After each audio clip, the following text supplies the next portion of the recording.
Hello दोस्तों, आप सभी लोगों का स्वागत है। आज हम इस वीडियो में वर्ज गुणन विधि से इस समीकरण को हल करना सीखेंगे। और आप मैथ में चाहे कितना भी कमज़ोर क्यों ना हो, हम आपको इस समीकरण को अच्छा तरह से समझा देंगे। ठीक है, तो आइए इसको हम देखते हैं बना करके। ठीक है, तो इसको हम सबसे पहले ऐसे दो समीकरण दिया हुआ रहेगा, कहेगा वर्ज गुणन विधि से समीकरण को हल करें। ठीक है, तो इसको हम कैसे बनाएंगे जो। ठीक है, तो यहाँ पर देखिए इस तरह से दो समीकरण दिया हुआ रहेगा। ठीक है, तो हमको क्या करना है जो देखेंगे। यहाँ पर हम देखेंगे कि देखिए 8x+5y बराबर 9 है पहला समीकरण। दूसरा समीकरण है 3x+2y बराबर 4। ठीक है, तो ऊपर जो समीकरण दिया हुआ है बराबर के ये साइड 9 है। ठीक है, तो इसको हम बराबर के ये साइड लाएंगे। ठीक है जी, तो यहाँ पर देखिए कैसे इसको बनाते हैं। जो ऊपर है 8x+5y। ठीक है, और बराबर के ये साइड में +9 है, तो बराबर के ये साइड आएगा तो -9 हो जाएगा। ठीक है, और फिर बराबर के ये साइड क्या हो जाएगा 0। ठीक है जी, तो इसको हम मान लेंगे समीकरण 1 मान लेंगे। क्या मान लेंगे? समीकरण 1 है। यहाँ पर समीकरण 1 मान लेंगे। फिर इसको भी वैसे ही करेंगे। यहाँ पर देखिए 3x है तो 3x लिखेंगे, +2y है तो 2y लिखेंगे। फिर बराबर के ये साइड +4 में है तो बराबर के ये साइड आएगा तो -4 में हो जाएगा, और फिर ये साइड 0 हो जाएगा। इसको मान लेंगे समीकरण 2 मान लेंगे। ठीक है, इसको मान लेंगे समीकरण 2।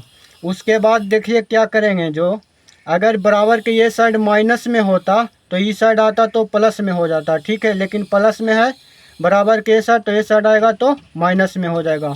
उसके बाद जब समीकरण 1 मान लेंगे और समीकरण 2 मान लेंगे, उसके बाद है आपको एक फार्मूला की ज़रूरत पड़ता है वर्ज गुणन विधि में। देखिए इस तरह से आपको एक फार्मूला याद होना चाहिए। तो यहाँ पर देखिए B1C2 है, C1A2 है, तो इसमें हम सबसे पहले निकालेंगे। ठीक है, तो A1 निकालेंगे, A2 निकालेंगे। ठीक है जी, फिर B1 निकालेंगे, फिर B2 निकालेंगे, फिर C1 निकालेंगे, फिर C2 निकालेंगे। ठीक है, तो हम कैसे निकालेंगे? A1 और B1 C1 और A2 B2 C2 है ना, हमको निकालना है। फिर A1 हमको निकालने का रहेगा ना, या B1 या C1, तो समीकरण 1 में देखेंगे। और A2 B2 C2 निकालना होगा तो हम समीकरण 2 में देखेंगे। ठीक है, तो यहाँ पर देखिएगा इसमें x है y है समीकरण 1 में, समीकरण 2 में भी x है y है।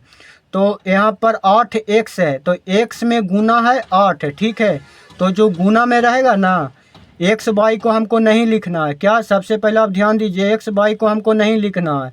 तो जो एक्स वाई में गुना के रूप में जो रहेगा वही लिखना है। ठीक है, तो इसमें एक्स में गुना है 8 है, तो A1 में हम लिखेंगे 8 है। ठीक है, और यहाँ पर है B1, तो A x को मान लेंगे और B वाई को मान लेंगे और C -9 को मान लेंगे। तो B1 बराबर हो जाएगा, वाई में गुना 5 है तो 5 लिखेंगे। ठीक है, और C1 में -9 है तो -9 लिखेंगे। ठीक है, पूरा लिखना है। -9 है तो -9, +9 रहता तो सिर्फ हम खाली 9 लिखते हैं। ठीक है, और यहाँ पर A2 लिखेंगे, तो A2 समीकरण 2 में देखना है। तो x में गुना है 3 तो 3 लिखेंगे। ठीक है, अगर -3x होता तो हम -3 लिखते हैं। ठीक है, लेकिन यहाँ +3x है तो सिर्फ हम 3 लिखेंगे। यहाँ पर B2 में 2y में गुना है 2 तो यहाँ लिखेंगे 2। ठीक है, और C2 में -4 है तो यहाँ -4 लिखेंगे। C1 या C2 में जो भी रहेगा ना वो पूरा लिखाता है। ठीक है, अगर यहाँ +4 होता तो सिर्फ यहाँ पर 4 लिखते हैं, लेकिन यहाँ माइनस है तो माइनस हमको लगाना पड़ेगा। उसके बाद एक फार्मूला होता है। ठीक है, वो फार्मूला को हम लिखेंगे। होता है फार्मूला x बटा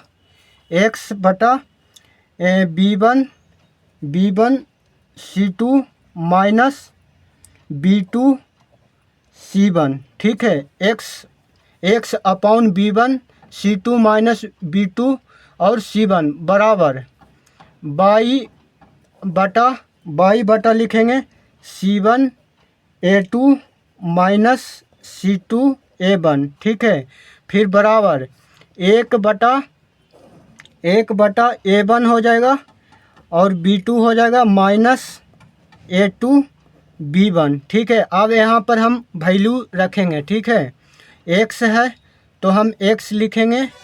ठीक है, बटा है तो बटा का चिन्ह देंगे। उसके बाद आप देखिए B1 है तो B1 के जगह पर 5 है तो यहाँ पर लिखेंगे 5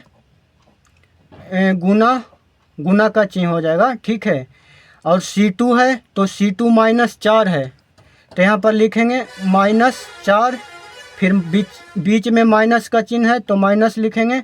फिर B2 है 2 तो यहाँ लिखेंगे 2, फिर गुना C1 है तो C1 -9 है। ठीक है, तो यहाँ -9 लिखेंगे। फिर बराबर है तो बराबर, फिर यहाँ पर y बटा C1 है तो देखिए C1 -9 है तो यहाँ लिखेंगे -9 गुने A2 है तो A2 3 है।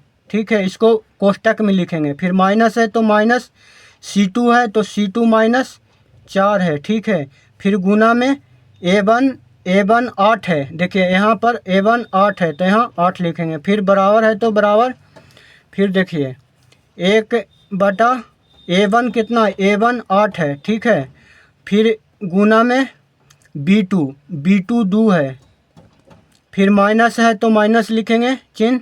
अब फिर A2 है तो A2 3 है। ठीक है, अब फिर गुना में लिखेंगे B1 तो B1 है क्या, देखिए B1 है 5 तो यहाँ लिखेंगे 5।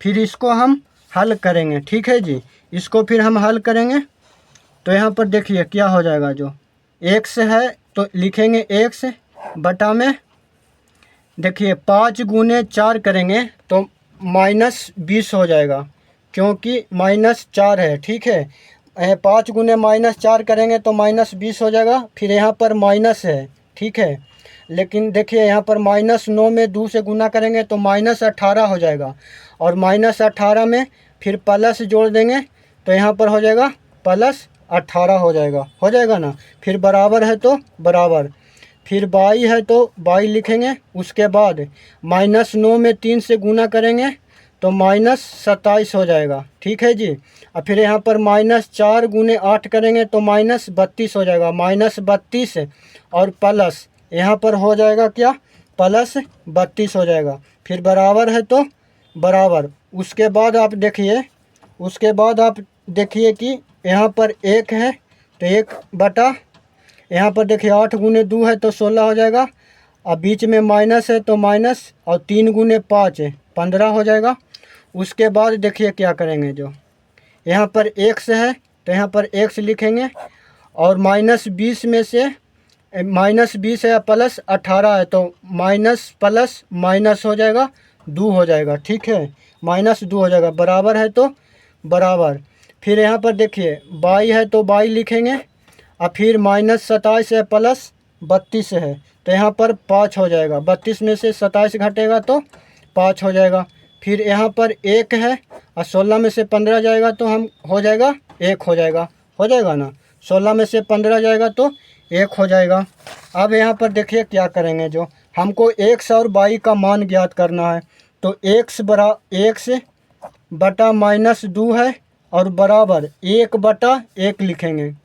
ठीक है, और फिर y बटा 5 है। ठीक है, और हमको फिर लिखेंगे 1/1।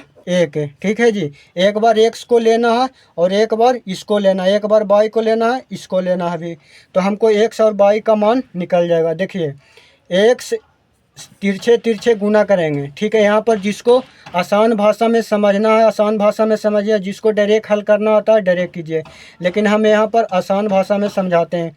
तिरछे गुना कर दीजिए तो x में 1 से गुना कीजिएगा तो x हो जाएगा बराबर, -2 को गुना करेंगे 1 में तो -2 हो जाएगा, यानी x का वैल्यू हो गया -2। ठीक है, और यहाँ पर देखिए y में 1 से गुना कीजिएगा तो y हो जाएगा, और 5 में 1 से गुना कीजिएगा तो 5 हो जाएगा। यही आपको x और y का वैल्यू निकल गया। ठीक है, x बराबर -2, y बराबर 5। तो आई होप कि ये वीडियो आपको बहुत अच्छा लगा होगा।